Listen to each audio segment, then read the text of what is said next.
இன்றைக்கி இந்த வீடியோவில் வந்து நான் பரோட்டா செஞ்சேன். முறையாக பரோட்டாவும் இந்த சால்னா மாதிரி சிக்கன் சால்னா கொஞ்சம் தண்ணி குழம்பாட்டு பண்ணலான்னு ஃபஸ்ட் வீடியோ எடுக்காண்டான்னு தான் இருந்தேன். எப்படி பண்ணுறோன்னு பார்த்துட்டு இருந்தாலும் சரி முதல்ல எப்படி சொதப்புறோமா இல்லைங்கிறதே வீடியோ எடுப்போன்னு சொல்லிட்டு தான் வீடியோ எடுத்து அப்லோட் பண்ணேன். இது வந்து ஃபஸ்ட்டு உள்ளி தக்காளி வதக்கிட்டு கொஞ்சம் சிக்கன் தான் இருந்தது. அப்போ தான் தண்ணி குழம்பா வைக்கலான்னு சொல்லிட்டு தேங்காய் 2 நல்ல மிளகு எரிப்புக்காக குழந்தைங்களுக்கு கொடுக்குறதுனால எரிப்பு ரொம்ப கம்மியாக போட்டு கொஞ்சம் வந்து பெருஞ்சீரகம் போட்டு அதை நல்லா பேஸ்ட் பண்ணி எடுத்துட்டு மாவு இது ஆல்ரெடி நான் பிசைஞ்சு இது வந்து நான் சப்பாத்திக்குன்னு இந்த இது மைதா மாவு வாங்கும் கோதுமை மாவு இல்லையா இதில் சப்பாத்தி போடலான்னு பிசைஞ்சேன். அடுத்து சரி பரோட்டா பண்ணுவோம் பையனுக்கு பரோட்டா ரொம்ப பிடிக்கும். கோதுமையில் பண்ணியிருக்கலாம் சரி நான் இந்த மைதா விரவிட்டேனே சரி ட்ரை பண்ணுன்னு சொல்லிட்டு எனக்கு உண்மையாகவே தெரியாது இருந்தாலும் சரி ஏதோ ட்ரை பண்ணுன்னு சொல்லிட்டு அதை விரவி வச்சுட்டு நான் கொஞ்சம் நேரம் ஆச்சு விரவி வச்சு ஒரு 4 மணி நேரம் இருக்கும். அதுக்கப்புறம் இது வந்து அந்த தண்ணி குழம்புக்கு சிக்கனையும் போட்டு கொஞ்சம் இஞ்சி பூண்டும் இந்த அரைச்சி வச்சது மட்டும்தான், பெருசாக வேறு எதுவுமே சேர்க்கலை. கொஞ்சம் மஞ்சள் பொடி சேர்த்தேன், உப்பு சேர்த்தேன், லைட்டாக சிக்கன் மசாலா அவ்வளோந்தான். கொஞ்சம் தண்ணி அதிகமாக ஊற்றிருந்தேன் கொஞ்சம் குழம்பாட்டு இருக்கட்டுன்னு. அப்புறம் இது வந்து இது நான் வந்து முதல்ல இது தரையில் போட்டு அடிச்சிருக்கணும். நான் வந்து அந்த சப்பாத்தி கட்டையில் வச்சு ஒரு மாதிரி உருட்டி உருட்டி பரட்டி கிழிஞ்சி கிழிஞ்சி தோசைக்கல்லில் போட்டு தானே எடுக்கணும்னு சொல்லிட்டு கொஞ்சம் நிறைய எண்ணெய் ஊற்றணும். அப்போ தான் அது நல்ல எண்ணெயிலேயே அது வந்து குளிக்கணும். அப்படி தானே நம்ம கடையிலெல்லாம் பார்த்துருப்போம்.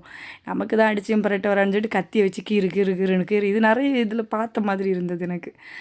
கடையில் கீற மாட்டாங்க, அவங்க கரெக்டாக கை வச்சு அளவு. நமக்கு இது ஃபஸ்ட் டைம் பார்த்தீங்களா சரி ட்ரை பண்ணி சொல்லிட்டு அப்படியே கை வச்சே அமுக்குனேன். அந்த சப்பாத்தி கட்டை வச்சு உருட்டுனா அது கிளியுது. இல்லை கை வச்சு அதை அமுக்கி இப்படி நம்ம போட்டு எடுத்து இது போட்ட பரோட்டாயா சப்பாத்தியா பூரியான்னு தெரியல, ஆனால் அது பரோட்டா தான். அதுக்கப்புறம் 2வது 3வதுல கொஞ்சம் நல்லா வந்தது. கொஞ்சம் ஒரு அளவுக்கு இதான் இன்றைக்கி இவ்வளோ தான். மொத்தம் 6 பரோட்டா இருந்தது.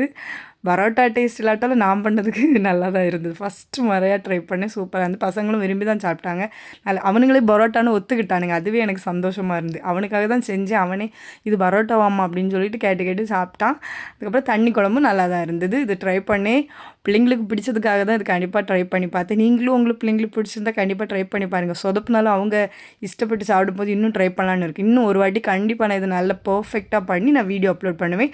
அது அன்றைக்குள்ள சிக்கன் தொக்கு கொஞ்சம் காலையில் வச்சது இருந்தது, அதுவும் அது வந்து நல்ல தேங்காயெல்லாம் போட்டு வறுத்தரைச்சது. இது வந்து தண்ணி குழம்பு சால்னா மாதிரி ட்ரை பண்ணேன்.